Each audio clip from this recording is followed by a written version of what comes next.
Sebuah kisah berlatar di masa depan yang tak jauh dari masa sekarang, di mana pada adegan pembuka ditampilkan seorang gadis yang terjebak di ruangan kecil dengan banyak sekali telepon dinding. Mendadak salah satu dari telepon itu yang tertempel selembar not di atasnya mulai berdering. Gadis itu pun mengangkat telepon tersebut, namun yang berbicara malah mesin otomatis memberikan selamat karena telah mendapatkan royal flush. Sementara si gadis mencoba memahami, telepon-telepon yang lainnya pun mulai berdering. Dan sangat mengejutkan, semua yang berbicara di telepon itu adalah mesin otomatis mengucapkan kalimat yang sama. Seketika, air mulai mengalir dan memenuhi ruangan. Di saat yang sama, gadis itu memperhatikan ke langit-langit dan menemukan toilet duduk, menyadari bahwa flush yang dimaksud adalah flush toilet, lalu mulai memanjat untuk bisa menggapainya.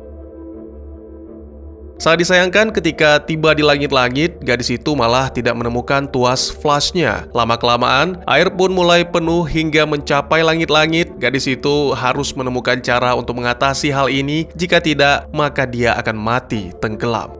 Apa yang sebenarnya terjadi?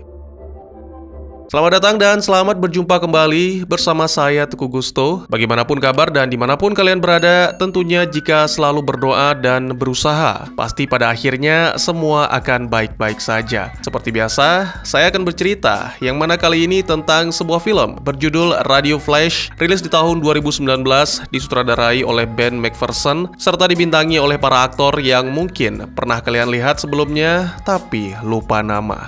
Baik, tidak perlu berlama-lama, segera saja siapkan minuman hangatnya dan selamat menyaksikan video alur cerita. Ya, gadis cantik yang menjadi tokoh utama kita bernama Riz. Dia harus menenangkan diri dan menemukan cara untuk bisa keluar dari ruangan tersebut. Tak lama berselang, dia mengingat kembali selembar not yang tertulis beberapa angka. Dari angka-angka itu, Riz menemukan angka 444 sebagai petunjuk, sampai akhirnya berhasil mendapatkan tuas dan segera mengeluarkan seluruh air dari ruangan.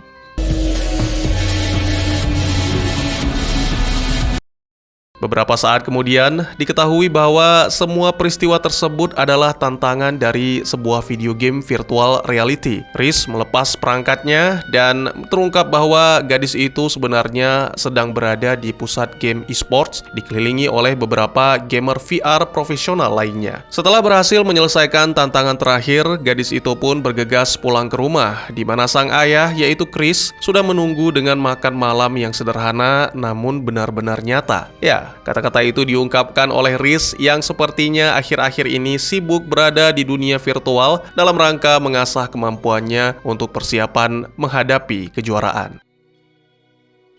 Keduanya terlihat sangat dekat, apalagi setelah Riz kehilangan sang ibu di usia yang sangat muda. Tiba-tiba saja terjadi peristiwa yang tak disangka-sangka, yaitu pemadaman listrik yang tak hanya di sekitar rumah, tapi kemungkinan di seluruh kota. Semua pun bertanya-tanya karena sama sekali tak mengetahui apa penyebabnya. Tapi yang pasti, semua fasilitas yang bergantung pada daya listrik mengalami lumpuh total. Kembali ke rumah, Chris yang tak mau berprasangka buruk menganggap bahwa itu hanyalah akibat gangguan listrik biasa. Namun Riz sepertinya berpikir lain karena ponselnya sama sekali tak mendapatkan sinyal.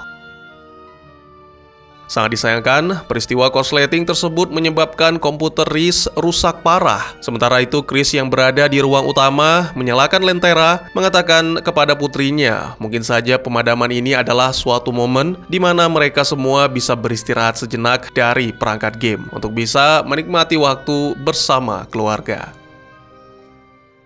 Dalam kebersamaan tersebut, ayah dan anak itu membuka beberapa foto lama dan mengenang masa-masa indah ketika ibu Riz masih hidup sampai akhirnya keduanya tertidur di sofa. Saat tengah malam, Riz terbangun karena mendengar suara-suara aneh dari gudang. Tanpa membangunkan sang ayah, Riz pun memberanikan diri untuk memeriksanya. Lalu setibanya di sana, gadis itu menemukan sebuah buku berjudul Radio Flash yang merupakan istilah lain dari Electromagnetic Pulse atau biasanya disingkat EMP. Saat Riz melihat sekitar, diketahui bahwa dulunya gudang itu sering digunakan sang kakek, Frank, yang beberapa tahun lalu pergi untuk menetap di wilayah terpencil di pegunungan. Ketika melanjutkan pemeriksaan, Riz menemukan benda lain di balik kain penutup, yaitu radio komunikasi tua. Tak banyak berharap, Riz secara iseng mencoba menyalakan dengan menggunakan daya dari aki mobil. Alangkah terkejutnya gadis itu, ternyata komunikasi segera terhubung ke sang kakek. Frank mengungkapkan kekhawatirannya yang teramat sangat terhadap Riz. Lalu Frank pun mulai menjelaskan tentang pemadaman yang masih menjadi misteri, tapi anehnya sang kakek telah menduga peristiwa tersebut akan terjadi. Bahkan dia telah menganggapnya sebagai peristiwa apokaliptik. Menurutnya, hampir seluruh daratan US mengalami pemadaman dan menduga bahwa ini merupakan sebuah serangan EMP. Karena sudah terlalu larut, Frank mengakhiri percakapan tersebut serta berpesan agar Riz meminta Chris untuk menghubungi kembali besok pagi. Beberapa jam kemudian, pagi-pagi sekali ketika sang ayah terbangun, segera Riz memintanya ke gudang untuk berbicara dengan Frank. Pada awalnya Chris menolak, mengira Riz berhalusinasi. Namun Riz tetap bersikeras sampai akhirnya sang ayah pun menuruti. Pada momen ini, Frank memberikan penjelasan yang sama, oleh karena itu Chris dan Riz harus tinggal bersama Frank. Frank menambahkan bahwa dirinya telah mempersiapkan segalanya, termasuk persediaan makanan. Frank memberikan petunjuk dan akan memandu dengan menggunakan radio komunikasi, namun setelah Chris dan Riz mencapai titik yang dia tunjukkan di peta. Selain itu, Chris diminta untuk tidak menunda karena dalam waktu singkat kekacauan akan segera terjadi dan saat itu Chris dan Riz tidak akan memiliki kesempatan lagi. Semua penjelasan tersebut cukup meyakinkan, sehingga Chris dan Riz pun mempersiapkan segalanya untuk memulai perjalanan. Sementara itu, seperti yang dikatakan oleh Frank, situasi di luar mulai memburuk. Para warga yang tidak mendapatkan penjelasan tentang apa yang terjadi mulai panik dan saling bersitegang, sampai-sampai nyaris baku hantam dengan aparat keamanan. Kembali kedua ayah dan anak yang segera naik ke mobil untuk mulai melakukan perjalanan. Beberapa waktu kemudian, mereka sempat berhenti di satu-satunya supermarket yang masih buka di wilayah tersebut hanya untuk mendapatkan sedikit persediaan. Namun tiba-tiba saja suasana menjadi tegang, para pengunjung saling berebut makanan sampai akhirnya terjadi kekerasan. Tak ingin terlibat, Chris dengan bijak mengajak putrinya untuk pergi meninggalkan tempat itu, lalu ditampilkan ribuan orang juga mulai melakukan perjalanan, berusaha untuk meninggalkan kota. Pada momen berikutnya, dua ayah anak ini terpaksa berhenti di tengah jembatan akibat peristiwa kecelakaan. Mereka melihat seorang wanita yang menjadi korban kehilangan nyawa, hanya sedikit yang memperdulikan, sedangkan yang lain berusaha secepat mungkin untuk membuka jalan, bahkan sampai bertindak kasar dengan merebut truk seseorang lalu menabrak kendaraan lain yang menghalangi. Lagi-lagi, tidak ada yang bisa dilakukan Chris karena saat ini dia hanya berfokus untuk menjaga putrinya, sehingga kembali melanjutkan perjalanan merupakan tindakan yang cukup bijaksana. Saat malam, Riz terbangun dan menyadari bahwa mereka telah melewati persimpangan dan sedang menuju ke arah yang salah. Hal ini membuat pandangan Chris teralihkan sehingga nyaris terjadi kecelakaan dan mobil mereka pun keluar dari jalan. Keesokan paginya, Riz dibangunkan oleh sang ayah yang lega melihatnya baik-baik saja tanpa luka, tanpa cedera. Namun Chris sendiri sepertinya tak seberuntung itu, terlihat darah di kepalanya, kemungkinan akibat hantaman. Kemudian keduanya pun sepakat untuk mengikuti jalur pinggir sungai terdekat sembari melihat peta untuk mencapai lokasi Frank, karena ini dapat menghemat waktu. Sementara itu, di tempat lain, Frank mulai merasa khawatir karena Chris dan Riz seharusnya sudah tiba. Kembali kedua ayah dan anak, Chris terlihat mulai kesulitan berjalan sehingga Riz menyarankan agar beristirahat sejenak di dekat air terjun sembari mengisi ulang persediaan air minum. Pada momen ini, gadis itu mengetahui bahwa ayahnya mengalami memar parah dan juga luka pada lengan. Riz pun segera berinisiatif untuk merawat meskipun sang ayah mengatakan bahwa dirinya baik-baik saja. Beberapa saat kemudian, ketika melanjutkan perjalanan, kondisi Chris pun semakin lemah sampai akhirnya tumbang. Sebelum sang ayah benar-benar tak sadarkan diri, Chris segera berlari mencari bantuan. Beruntung dia menemukan lumbung milik seorang petani. Diketahui nama petani itu adalah Glenn. Melihat seorang gadis yang sedang kesusahan, Glenn bergegas menyiapkan mobil untuk menjemput dan membawa Chris ke rumahnya. Sayangnya, tanpa penanganan medis, Chris yang tidak mampu bertahan akhirnya menghembuskan nafas terakhir terakhir. Sebelumnya Chris sudah mendapatkan suatu pertanda sama seperti ketika meninggalnya sang ibu, yaitu kemunculan pria tua misterius di hadapannya. Tentu saja, kehilangan sang ayah membuat gadis itu benar-benar terpukul. Di malam yang sama, dibantu oleh Glenn, Reese mengubur mayat ayahnya dan mengucapkan selamat jalan untuk selamanya. Keesokan harinya, Glenn yang baik hati memutuskan untuk membantu mengantar Reese ke lokasi kakeknya dan tanpa menunggu berlama-lama, segera mereka memulai perjalanan. Di tempat lain, Frank yang lelah menunggu akhirnya mulai mencari Chris dan Reese. Beberapa jam kemudian, dia tiba di lokasi kecelakaan dan menemukan sehelai kain dengan bekas darah di samping mobil. Frank pun kemudian menyusuri jalan hingga tiba di lumbung milik Glenn. Tentu saja tak ada seorang pun di sana, dan karena menemukan bekas darah di sofa, Frank pun mulai menyelidiki sampai akhirnya menemukan sekop, baju Chris, dan yang terakhir adalah makam. Frank segera mengetahui bahwa Chris telah meninggal dunia, namun dia tidak punya waktu untuk berduka karena masih belum mengetahui kondisi cucunya. Kembali ke Reese dan Glenn, di tengah perjalanan Glenn melihat seorang pria yang mencoba menghentikan mobil mereka untuk meminta pertolongan. Glenn segera meminta Reese untuk bersembunyi di belakang karena khawatir pria yang menghentikan mereka memiliki niat jahat. Dan ternyata apa yang ditakutkan Glenn pun terjadi. Pria yang tidak diketahui namanya mengeluarkan senjata dan segera mengeksekusi Glenn, lalu merebut truk. Tentu saja, menyaksikan peristiwa itu membuat Reese merasa terguncang. Dia hanya bisa diam dan terus bersembunyi. Sampai akhirnya beberapa saat kemudian, truk berhenti di sebuah bengkel yang terbengkalai. Dan ketika si pria jahat itu mencoba menyelinap masuk untuk mencuri bensin, sebuah tembakan membuatnya tewas seketika. Demi bertahan hidup, Reese pun memberanikan diri untuk keluar dari truk dan melarikan diri. Namun sayangnya, saat terbangun, gadis itu mendapati diri berada di sebuah gubuk dengan wanita tua aneh yang menyambut, menuduh Reese telah menerobos masuk ke propertinya. Sehingga kini Reese harus membayar atas pelanggaran tersebut. Sementara itu, dalam pencariannya, Frank menemukan jasad Glenn yang dikenali berdasarkan foto yang ia temukan di rumah lumbung. Tentunya hal ini membuat pria itu semakin khawatir sehingga bergegas melanjutkan pencarian. Kembali ke Reese, gadis itu terpaksa makan malam dengan menu daging beruang bersama si wanita tua yang menyebut dirinya sebagai Mo. Dia memperkenalkan keluarganya satu persatu, mulai dari si pemburu bernama Billy dan cucunya yang pendiam bernama Quinn. Setelah perkenalan singkat, Reese menjelaskan apa yang dialami sampai akhirnya tertangkap oleh Billy. Gadis itu sebenarnya juga menegaskan bahwa dirinya tidak bisa berlama-lama di rumah itu karena harus menemui sang kakek secepat mungkin. Namun Mo malah melarang, memaksa Reese untuk tetap tinggal. Untuk itu si wanita tua menyediakan semacam bilik di loteng untuk Reese beristirahat. Saat tengah malam, Reese secara diam-diam berusaha untuk melarikan diri. Secara perlahan dia turun dan membuka pintu. Sayangnya segera Mo mengetahui dan memerintahkan Billy serta Quinn untuk menangkap Reese. Billy, she's running! Billy!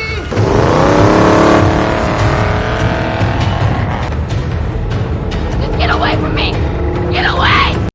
Kali ini ketika kembali tertangkap, Reese tidak dibawa ke gubuk, melainkan dibungkus dan digantung di dahan pohon. Saat pagi hari, gadis itu terbangun karena mendengar suara-suara yang menakutkan. Alangkah terkejutnya ia ketika mengetahui bahwa itu adalah suara beruang besar yang mendekat dan mencoba merobek dengan cakar tajamnya. Di saat-saat terakhir, terdengar suara tembakan dan beruang pun tewas seketika. Ternyata tembakan itu berasal dari Billy. Terungkap bahwa Reese sebenarnya dijadikan sebagai umpan beruang. Kemudian gadis itu segera dibawa pulang untuk dikurung di dalam gudang.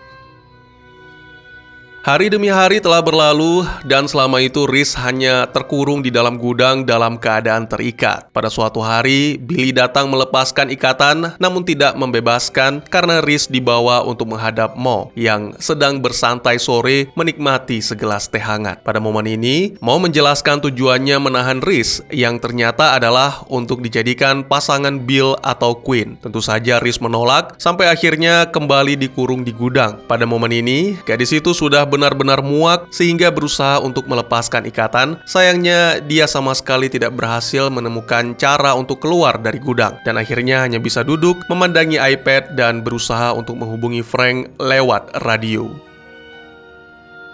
Tak lama berselang, Rhys menyadari bahwa sejak tadi Quinn memperhatikan secara diam-diam dan memutuskan untuk mengajak pemuda itu berbicara. Pada momen ini, diketahui bahwa Quinn selama ini mendapatkan perlakuan kasar dari Billy dan juga Mo, sehingga setuju untuk membantu membebaskan Rhys. Setelah beberapa saat berpikir, Rhys mengetahui bahwa dinding-dinding kayu di gudang itu sudah usang, terutama di bagian langit-langit. Tak lama kemudian, Quinn pun kembali membawa seutas tali, membantu Rhys untuk memanjat dan segera melarikan diri, sementara Billy sendiri tertidur akibat mabuk berat. Keesokan harinya ketika terbangun, Billy merasa marah besar mengetahui gudang yang kosong dan tidak bisa menemukan Quinn. Segera pria itu melakukan pencarian. Dengan kemampuan berburunya bukanlah hal yang sulit untuk menemukan dua remaja itu. Ya, perlahan tapi pasti Billy akan segera menangkap mereka. Di tempat lain, dalam waktu yang singkat, ikatan pertemanan Rhys dan Quinn semakin erat. Bersama-sama, mereka berusaha menemukan jalan untuk menjauh dari Billy dan bahkan saat Quinn nyaris terjatuh, Rhys bersedia dengan sepenuh hati mengulurkan tangan. Take my hand. Mereka kemudian menemukan sebatang kayu yang berfungsi sebagai jembatan dan secara hati-hati melewatinya. Tak disangka-sangka, Billy ternyata melihat mereka dan segera melepaskan tembakan. Merasa terkejut, kedua remaja itu pun segera berlari sampai menemukan perairan dangkal dan bersembunyi di sana.